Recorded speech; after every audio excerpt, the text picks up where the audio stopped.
तलवार हाथ निया उमर चले नबीर घाट कड़बे गिया माथा दो जगनेर बदसा पढ़े कलम होए गोलाम पढ़े कलम होए गोलाम उमर झुके नबीर पार হবে না কারো দ্বারাই হবে না কারো দ্বারাই নর নবী যে মজা দেখিয়ে গেছেন গে দ্বারাই হবে না কারো দ্বারাই হবে না কারো দ্বারাই আবু জেহেলের হাতির पे जाना अबू जहलेर हाथिर पे जाना कलमा पढ़े जगत के सोनाय হবে না কারো দ্বারাই হবে না কারো দ্বারাই নর নবী যে মজসাব দেখিয়ে গেছেন ধারায় হবে না কারো দ্বারাই হবে না কারো দ্বারাই এ মক্কা জমিনে মক্কা সরজমিনে আমার নবী যে মজেজা দেখিয়ে গেছেন এই পৃথিবীর জমিনে আমার নবীর মজেজা এখনো আছে। ওরে আমার সোনা বানিক জওয়ান যুবকেরাও খেয়াল করে শুনে যাবি একবার ওগো আমার মা জননীরা শুনে যাও না দিনে বেলাও কারণ মক্কা নগরে আমার নবীকে অনেক পরীক্ষা করেছিলেন। আবার নবীকে আবু জেহেল আসার পরে বলেছিল বলে আবু জেহেল বলো আমার হাতে কি আছে তুমি যদি বলে দিতে পারো তাহলে আমি তোমার কলমা পড়ে মুসলমান হয়ে যাব। আমার নবী যখন ইশারা করেছিলেন আবু জেহেলের হাতের বেজান পাথর বাবা কলমা নবীর পড়েছে। এরা বলতে আরম্ভ করলো এ নবী দাবি করেন মুহাম্মদ এত বড় একজন হলো জাদুঘর যদি বলে নাউজুবিল্লাহ নবী জাদুঘর হতে পারে।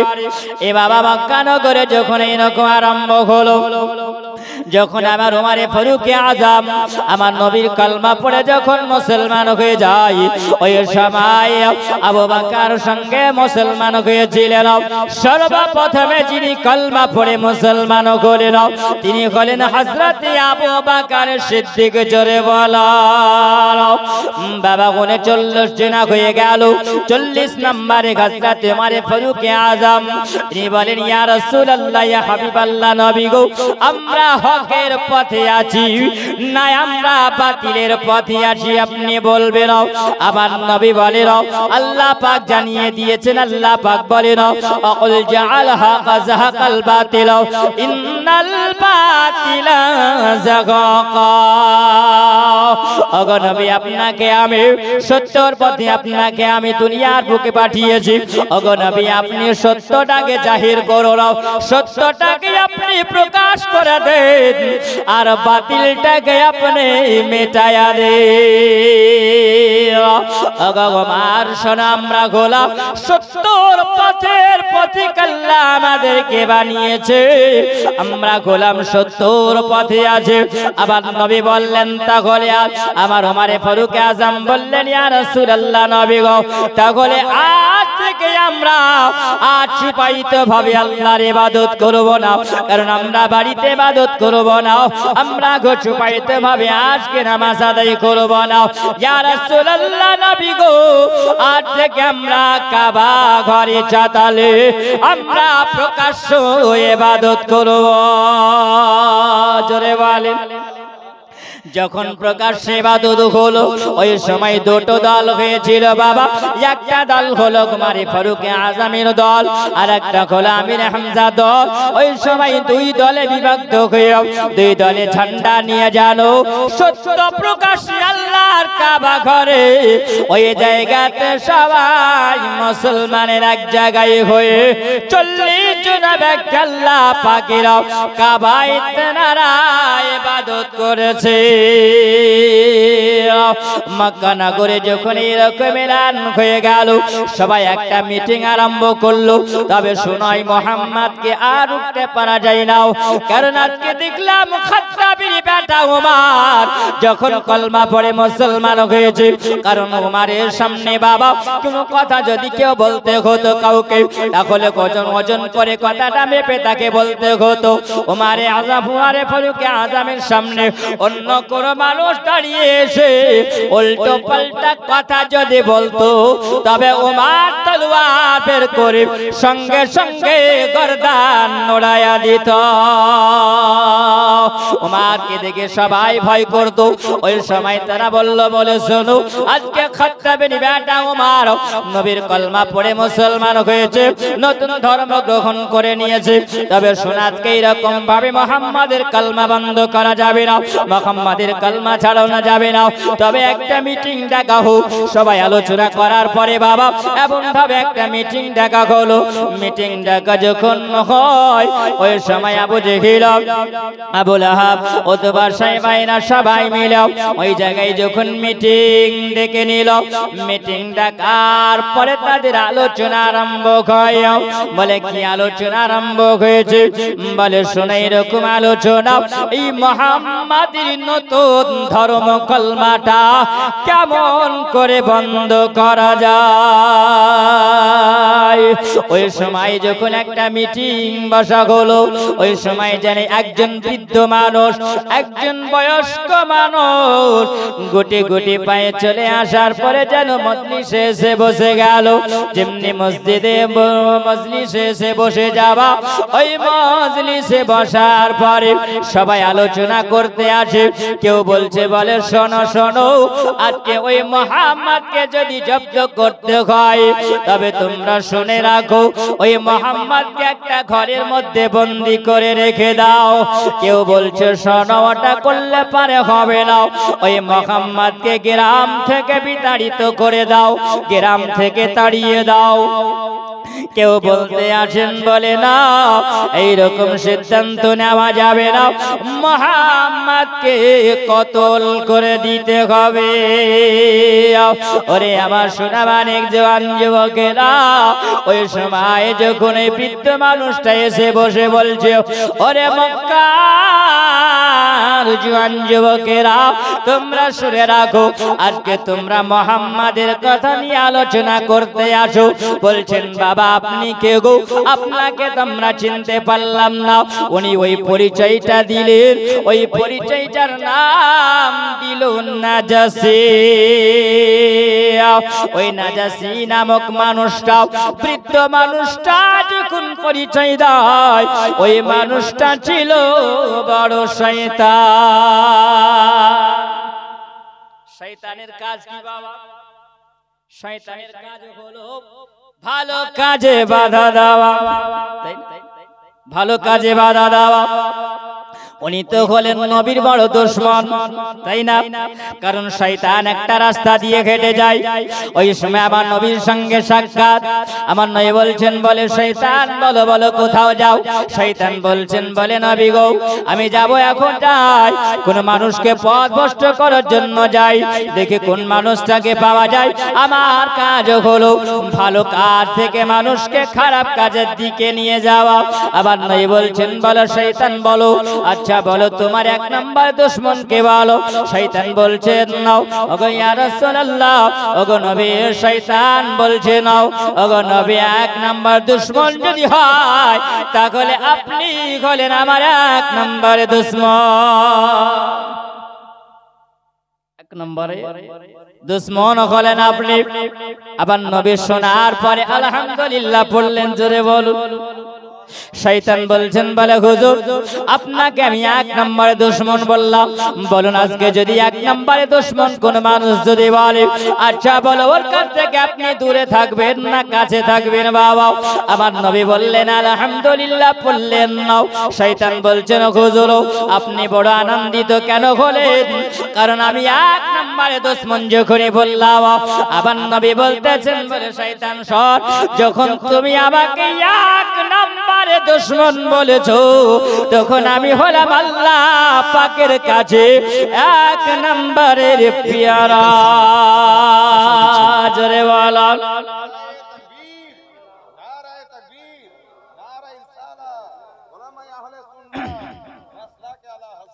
ওরে আমার সোনা মানিকেরাও, আমার জীবন যুবকের একবার খেয়াল করে শুনে যাও। ওই শয়তান যেমনি বলেছিল, আবার নবী বলছেন আল্লাহ পাকের কাছে পেয়ারা মানুষ হলাম আমি আল্লাহর কাছে এক নম্বরে। এই জন্য তোমার দুশমন যারা এক নম্বরে হয়, আল্লাহ পাকের কাছে এক নম্বরে প্রিয় বান্দা তারা হয়। এই শয়তান তবে বলে শোনো, তোমার গলাতে যে একটা ঢোল লটকানো আছে, বলো এই ঢোলটা নিয়ে তোমার কাজ কি? বলো। বলছেন বলো হুজুর, এই ঢোলটার কাজ হলো আমি যখন দেখতে যাই ওই জায়গাতে দুইটা মানুষ যখন ঝগড়া আরম্ভ করে দেয়, এক অপর যখন ঝগড়া আরম্ভ করে, ওই সময় আমি চলে যাই তার কাছে। আর যাবার পরে দেখি এক নম্বরে মানুষটা যখন চেঁচামেচি আরম্ভ করে, তর্ক বিতর্ক যখন আরম্ভ হয়, ওই প্রথম নম্বরে মানুষটা যখন কত কথা বলে দেয়, ওর কানে যাবার পরে ডান দিকে একটা তবলা বাজায়া দি, একদিকে তবলা বাজিয়ে দি। যখন ওই মানুষটার কথা শুনে দ্বিতীয় পক্ষের মানুষটা যখন তর্ক করে, ওই সময় আমি বাম দিকে যাবার পরে ওর কানের সামনে আমার তবলাটা একবার বাজায়া দি। যখন ডান দিকে বাজাই তখন ওই না মানুষটা উত্তেজিত হয়ে যায়, আবার বাম দিকে যখন বাজাই ওই মানুষটা উত্তেজিত হয়। আর যখন তাদের তর্ক যখন আরম্ভ হয়, তখন দেখে দুজনাই লড়ালড়ি আরম্ভ হয়ে গেছে। আমি ওই সময় দুই দিকে জোরে জোরে তবলা বাজায়, আর যত জোরে তবলা বাজায় তত দুজনার মটকা গরম হয়। যখন দুইজনার গরম হয়ে যায়, ওই সময় যখন তাদের মারামারি ফাটাফাটি যখন হয়ে যায়, রক্তপাত যখন হয়ে যায়, আমি ওই সময় ঢোলটা বন্ধ করে দিয়ে আমার রাস্তায় আমি চলে যাই। আমার কাজ হলো এটা, দুজনের মধ্যে দুশ্মনী লাগাইয়া দিলাম, আমার কাজ শেষ হয়ে যায়, আমি তখন চলে আসি। শয়তানের কাজ হলো ভালো কাজে বাধা দেওয়া। বাপজি আমার সোনাবানিকেরা, বাপ এরকম মানুষ আছে না নাই? আছে, যে আমরা এক অপর মুসলমান, কেউ কাউরির কথা আমরা মেনে নিতে পারি না, কেউ কাউরির সঙ্গে আমাদের বন্দি পড়ে না। তখন আমাদের কি হয়, যে জাতের মসজিদে আর যাব না। যত রাগ মসজিদের উপরই হয়, মসজিদে যাব না। শয়তান বলে কমসে কম তোর মসজিদটা তো বন্ধ করতে পেরেছি। একেবারে ঝামেলা লাগিয়ে দেওয়ার পর শয়তানের কাজই হলো এটা। ওই সময়তে শয়তান এসে প্রবেশ করেছে। নবীর সম্পর্কে বলছেন তোমরা কাজ করো। ওই নবীকে যদি জব্দ করতে হয়, বাধা যদি দিতে হয়, তাহলে ওকে একটা ঘরের মধ্যে তোমরা বন্দী করে দাও। আর ডিসিশন নিচে ওই সময় ওই বৃদ্ধ মানুষটা বলছে, না তোমাদের এই ডিসিশনটা ঠিক নাই। বলে আপনি কে বাবা? আপনাকে তো আমরা চিনতে পারলাম না, আপনাকে তো আমরা জানতে পারলাম না, আপনি কে বলুন? বলছেন বাবা আমাকে চিনতে হবে না, তবে শোনো তোমরা যেমন নবীর দুশমন, আমিও তেমনি নবীর দুশমন। আমি হলাম তোমাদের পক্ষের মানুষ, তোমাদের পক্ষের মানুষ হলাম আমি। তবে তোমরা যে ডিসিশন নাও, এই ডিসিশনটা তোমাদের ঠিক হবে না। কেন এই জন্য ঠিক হবে না? মুহাম্মদকে যদি তোমরা একটা ঘরের মধ্যে যদি বন্ধ করে রাখো, আরে কুরাইশ বংশের জন্য নিয়েছে মুহাম্মদ, আর বংশের লোক যদি জানতে পারে, ওরে বাবা তখন তাদের সঙ্গে লড়াই আরম্ভ হবে। আমাদের এই ডিসিশনটা নেওয়া যাবে না। তবে শুনে রাখো, একজন উঠে বলতে লাগলো, বলছেন তাহলে মুহাম্মদকে এইখানে দেশ থেকে মক্কা থেকে অন্য দূরে কোথাও পাঠিয়ে দিতে দিতে হবে, তাকে বিতাড়িত করে দিতে হবে। আরে আবার শোনা মানে ওই সবাই নাজাসি মানুষটা বলতে আছে না, এটাও করা যাবে না, কারণ এই মক্কা থেকে যখন অন্য জায়গা চলে যাবে ওই সময় যখন মুসলমানের কাছে বার্তা দেবে, কালমার দাওয়াত দিতে যাবে, ওই মুসলমানের দল ভারী হয়ে গেলে আবার মক্কা নগরে তারা ফিরে আসবে, বলে এই ডিসিশনটা নেওয়া যাবে না। তখন আর একজন উঠে বসলো, এই আবু জেহেল বলতে আছে, বলে শোনো একটা ডিসিশন নেওয়া যাবে। বলে কি তোমরা ফয়সালা নিবে বলো? বলছে যদি মুহাম্মদকে কতল করে দেওয়া হয় তাহলে বলো, আর আমাদের বাপ দাদের ধর্মে লাথি মারতে পারবে না। মুহাম্মদকে কতল করে দিলে পারে তার নতুন ধর্ম আর চালু হবে না। এই কথা যখন আলোচনা করে ওই নাজাসী বলে এটা হলো তোমাদের জন্য ঠিক ফয়সালা, এটাতে আমারও মতামত ঠিক আছে। আমার আল্লাহ পাক আল্লাহ তাআলা বলে ওই সবাই যখন তারা মিটিং করে আমার আল্লাহ পাক সব দেখতে আছে। আল্লাহ পাক কোরআন মাজিদ আল্লাহ জানিয়ে দেন, وإذ يمكر بك الذين كفروا ليثبتوك أو يقتلوك أو يخرجوك ويمكرون مكر الله। জোরে বলুন না সুবহানাল্লাহ। আবার নবীর সম্মুখে জিবরিল আমিন আলাইহিস সালাম আসার পরে আমার নবীকে জানিয়ে দেয়, আসসালাতু আসসালামু আলাইকা ইয়া রাসূলুল্লাহ, আসসালাতু আসসালামু আলাইকা ইয়া হাবিবাল্লাহ। আমার নবীর সম্মুখে যখন আসলেন আমার নবী বিশ্রাম করতেছিলেন, আরাম করতেছিলেন, ওই সময় যেন আমার নবীকে জিবরিল আমিন বলে, ইয়া রাসূলুল্লাহ ইয়া হাবিবাল্লাহ, নবী গো আপনি শুনুন আল্লাহ পাক আপনাকে জানায়। আল্লাহ পাক বলেন, وَإِذْ يَمْكُرُ بِكَ الَّذِينَ كَفَرُوا لِيُثْبِتُوكَ أَوْ يَقْتُلُوكَ أَوْ يُخْرِجُوكَ। ওগো নবী আপনার জন্য কাফেরেরা ষড়যন্ত্র করতে আছে। কেউ বলে একটা ঘরে বন্দী করে রেখে দাও, কেউ বলে দেশ থেকে তাকে তাড়িয়ে দেওয়া হবে। আমার আল্লাহ পাক জানিয়ে দেয়, আও ইয়াকতুলুক, কেউ বলছেন আপনাকে মার্ডার করে দেবে না। এই তারা ষড়যন্ত্র করে আর আমার আল্লাহ পাক সব শুনতে আছে। ইয়া রাসূলুল্লাহ ইয়া হাবিবাল্লাহ, নবী গো আপনি মক্কা শহর থেকে নবী গো আপনি চলে যান কোথায়? মক্কাতুল মুকাররমা থেকে আপনি চলে যাবেন হিজরত করে ইয়াসরিফ নামক জায়গা শহর, আপনি চলে যাবেন মদিনাও। কিন্তু মুসলমান তখন তো মদিনা ছিল না, আমার নবী যাবে আর যাবার পর হলো সোনার মদিনা। জোরে বলুন না সুবহানাল্লাহ। এই কথাটা যখন আমার আল্লাহ পাক জানাইয়া দিলেন, ওগো হাবিব আপনি চলে যাবে, আমার নবী বললেন, এই কথা যখন জানা গেল আল্লাহ পাক আমার নবীকে জানিয়ে দিলেন। আবার নবী ওই সময় যেন রাতারাতি আমার নবী বের হবেন। আমার নবী ডাকলেন কাকে? আমার নবী ডাকলেন আলী আল মুর্তজাকে। ওগো আলী কোথায় আছো?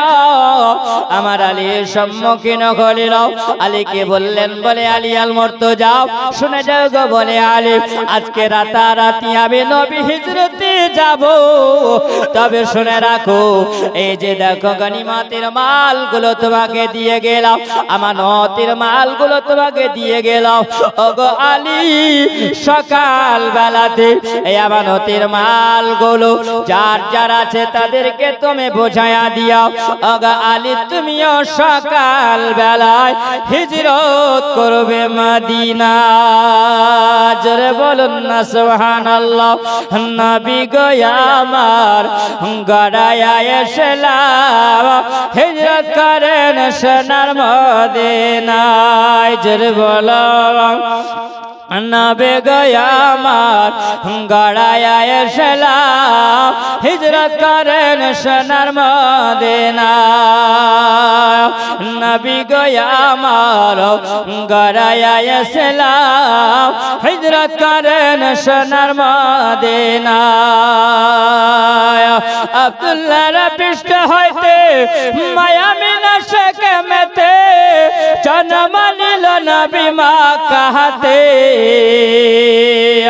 নবী গো আমার গড়ায়া এসলাম হিজরত করেন সোনার মদিনায় নবী গো আমার গড়ায়া বাজার হিজরত করেন সোনার মদিনায়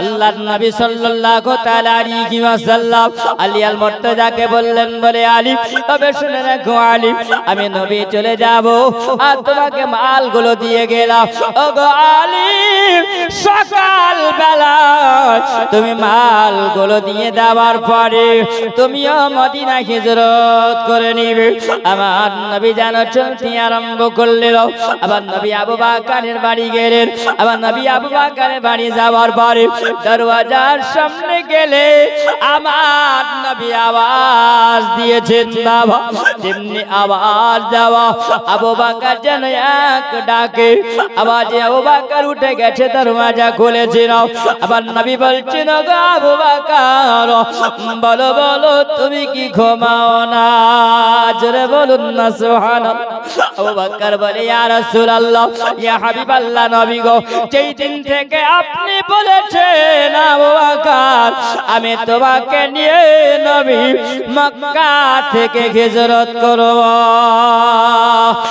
নবী সেই দিন থেকে আমি আবু বকর একটা রাত্রিও বিছানাতে আমি পিঠ ঠাকাই না ইয়া রাসূলুল্লাহ নবী গো সেই দিন থেকে আমি একটা রাত্র ঘুমাই না ওগো নবী আমি দরওয়াজায় টেক লাগিয়েছিলাম কারণ আবার দরদি নবী আসবে আর আমার নবী আমাকে ডাক দিবে আমার নবী যদি ডাক দেয় আমি আবু বকর যদি ঘুমিয়ে পড়ি আমি আবু বকর যদি নিদ্রা হয় আবার নবী আসার পরে আমাকে ডাক দিবে আমি আবু বকর যদি শুনতে না পাই আবার দরদি নবী গো উম্মতি পাগল নবী গো আমার নবী এসে ডাক দিলে পারে আমার নবী কষ্ট পাবে আমি আবু বকর কেমন করে ঘুমাবো আমি আবু বকর ঘুমাইনি নবী আবার নবী বললেন আবু বকর আর দেরি করা যাবে না আবু বকর এবার তৈরি হয়ে যাও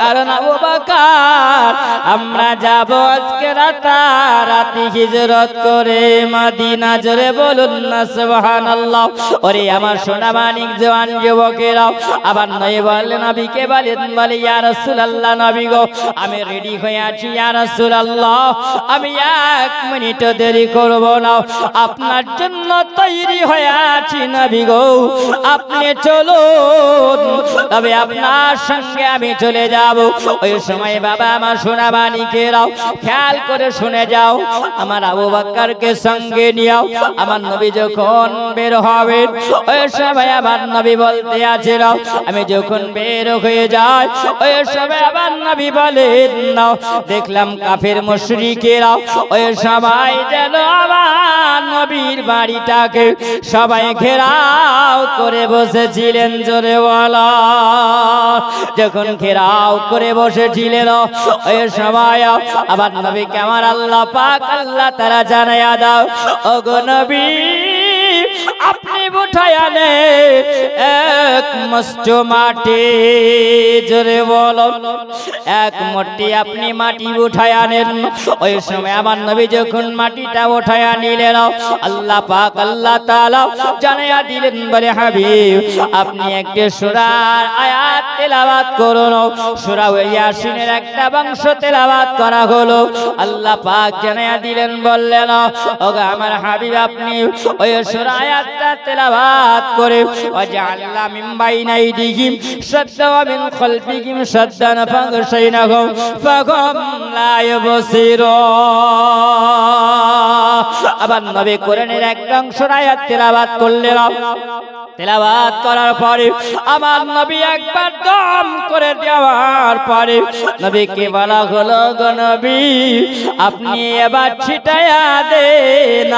আর যেমনি আমার নবী ছিটিয়ে দিলেন, চালিয়ে দিলেন বাবা, ওই কাফের মুশরিক যারা ছিল নবীকে পাহারা দেওয়ার জন্য, ওই সময় তাদের চোখে গিয়ে বালু পড়েছে। বাবা আমার নবী মুস্তাফা সাল্লাল্লাহু তাআলা আলাইহি ওয়াসাল্লাম আচ্ছা বলেন মাটিটা নিলেন, নেওয়ার পরে নবী আমার চালিয়ে দিলেন। আমি যে স্টেজে আছি বসে, আচ্ছা বলুন একটু মাটি নিয়ে যদি আপনাদের সামনে চালাই তাহলে কত দূর যাবে? বেশি দূরে যাবে? বেশি দূরে যাবে না। সামনে যারা বসে আছে তাদের সামনে যাবে, কিন্তু দূরে যাবে না। আমার নবী চালিয়েছেন, আমার নবীর মুজিজা, আল্লাহ পাকের কুদরতের কারিশমা। জোরে বলেন বাবাজি আমার সোনা মানিক।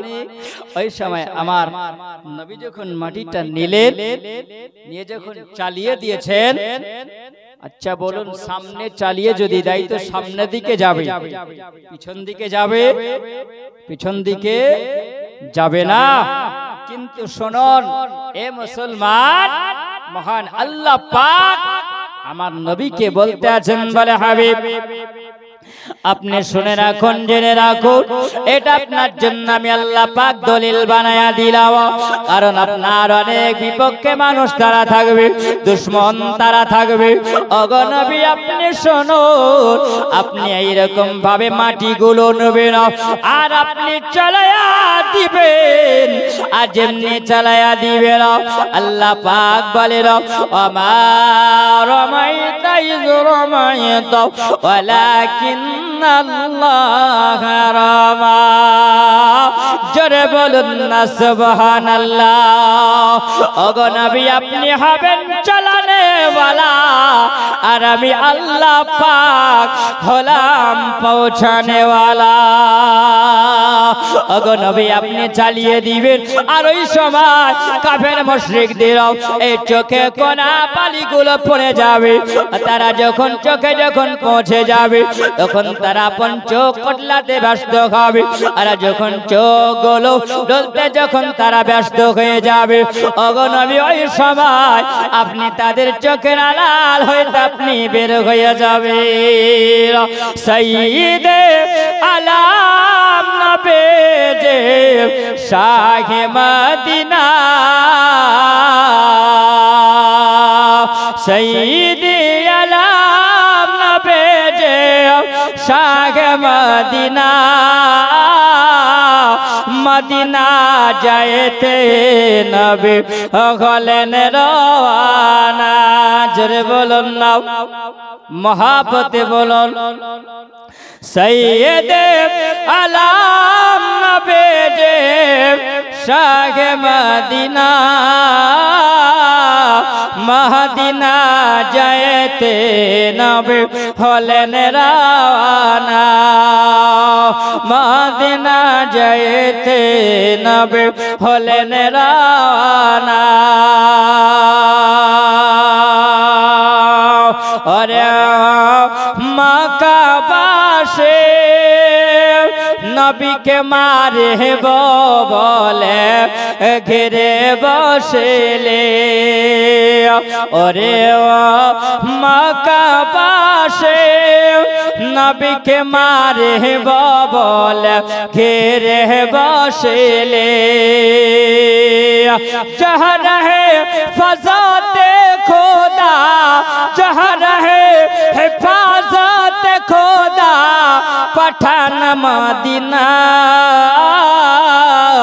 मदीना जाइते नबी हलेन रवाना। सय्यिदे आलम नबी जे शाहे मदीना, मदीना जाइते नबी हलेन रवाना।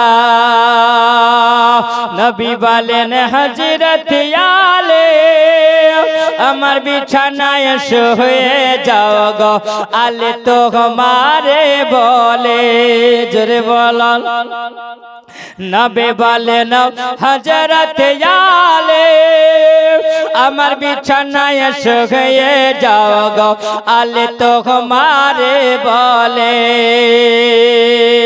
হযরত আলে শুয়ে গেলে নবীর বিছানায়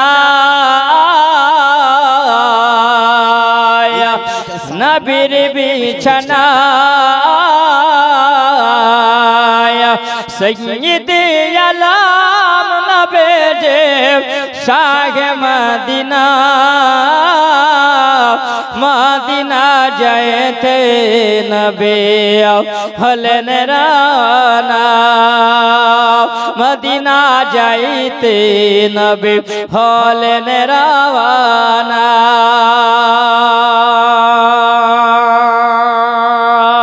নবী বলেন আবু বকর সকাল হলো লোক জাগেল চল পাহাড়িতে যাই জোরে বলো হযরত আবু বকরকে সঙ্গে নিয়ে আবার নবী যখন বের হয়ে গেলেন আবার নবী যখন চলতে আরম্ভ করেছিল হযরত আবু বকর কিছুটা দূরে যাওয়ার পরে আবার নবীকে বলেন ইয়া রাসূলুল্লাহ ইয়া হাবিবাল্লাহ নবী গো আপনাকে দেখলাম নবী আপনি কদম বাড়িয়ে যান ওগো নবী আমি পিছে পিছে যাই তবে ইয়া রাসূলুল্লাহ কাফের মুশরিকেরা যদি সবাই আমাদেরকে যদি তারা ধাওয়া করে আমাদেরকে যদি তারা তাড়া করে ওগো নবী দূর থেকে দেখতে পাওয়া যাবে আমরা দুইজনা হিজরত করতে আছি আমার নবীকে বলেন ইয়া রাসূলুল্লাহ ইয়া হাবিবাল্লাহ নবী গো আপনি একটু যদি আমাকে অনুমতি দেন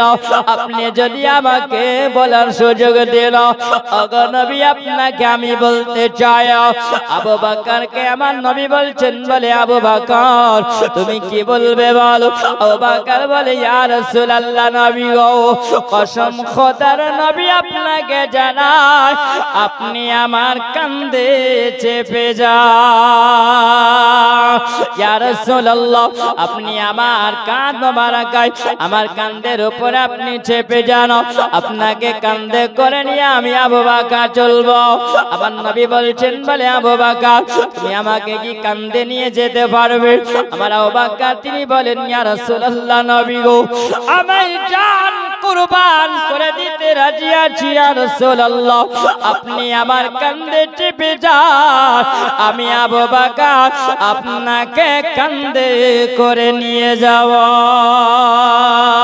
হযরত আবু বকরের কাঁধের উপরে আবার নবী যখন চেপে গেলেন আবার নবী কাঁধে চেপে যাওয়া হযরত আবু বকর তিনি বলেন আমি ওই সময় আবার নবী মুস্তাফা ডান পা মোবারকায় একবার চুমা দিই আমি বাম পা মোবারকায় একবার চুমা দিই আবার নবী বলছেন বলে আবু বকর তুমি এরকম ভাবে কেন বলো আজকে আবার বাম পা মোবারক ডান পা মোবারকায় তুমি চুমা দাও ডান পা মোবারকায় তুমি চুমা দাও দুই পায়ে তুমি চুমা দাও আবু বকর বলো আবু বকর যেমনি বলতে আছে আবার নবী যেমনি বলা আবু বকর বলে ইয়া রাসূলুল্লাহ ইয়া হাবিবাল্লাহ নবী গো আমি এজন্য আপনার পা মোবারকায় চুমা দিয়ে চার পা মোবারক এই জমিনের চাইতো আরশে আজিমে ধন্য হয়েছে ওগো নবী আপনি যে আরশে আজিমের চাইতো আপনার কদম ধন্য হয়েছে ওগো নবী আল্লাহ পাক যার কদমের সম্মানটা আল্লাহ এত বাড়িয়েছে যার কদমের মান আল্লাহ এত বাড়িয়েছে তবে ওই নবীর কদম পেয়েছি নবী গো আমি আবু বকর এই জন্য আপনার পা মোবারকায় চুমা দে আবার নবী বলছেন বলে আবু বকর তোমার নবীকে তুমি এত ভালোবাসো আল্লাহ পাক জানিয়ে দেয় হাল জাযাউল ইহসান ইল্লাল ইহসান ওগো আবু বকর তোমার নবীকে তুমি এত ভালোবাসো আমি নবী তোমাকে জানিয়ে দিলাম, এর বদলা আমি নবী তোমাকে দেব, এর পুরস্কার আমি নবী তোমাকে দেব। এই বলে আবু বকর সঙ্গে নিয়ে আবার নবীকে নিয়ে যখন চলতে আরম্ভ করেছিল, হযরত আবু বকর তিনি বলে ওই সময় দেখলাম যেন ওই সময় যখন পৌঁছে গেলাম কোথায়, ওই জাবলে তালা থেকে আমার নবী আগে গেলে যে জায়গাটার নাম হলো গারে সর। জোরে বলো কি নাম বাবা? গারে সর। হাজী সাহেব মাশাআল্লাহ দেখে এসেছেন বাবা। ওরে আমার সোনা বাণী, ওই জায়গাকে আমার আল্লাহ পাক বড় সম্মানিত আল্লাহ করেছেন, আল্লাহ পাক জানিয়ে দিয়েছেন। ওই সময় আবু বকরকে সঙ্গে করে নিয়ে আমার নবী যখন পাহাড়ের উপরে আবার নবী গেলেন, ওই পাহাড়ে যখন গেলেন আবার নবী যাবার পরে গুহার সম্মুখীন হলেন। আবু বকর তিনি বলেন ইয়া রাসূলুল্লাহ, নবী গো আজকে আমরা এই গুহাতে আমরা আরাম করব। জোরে বলুন এই গুহাতে আমরা আরাম করব।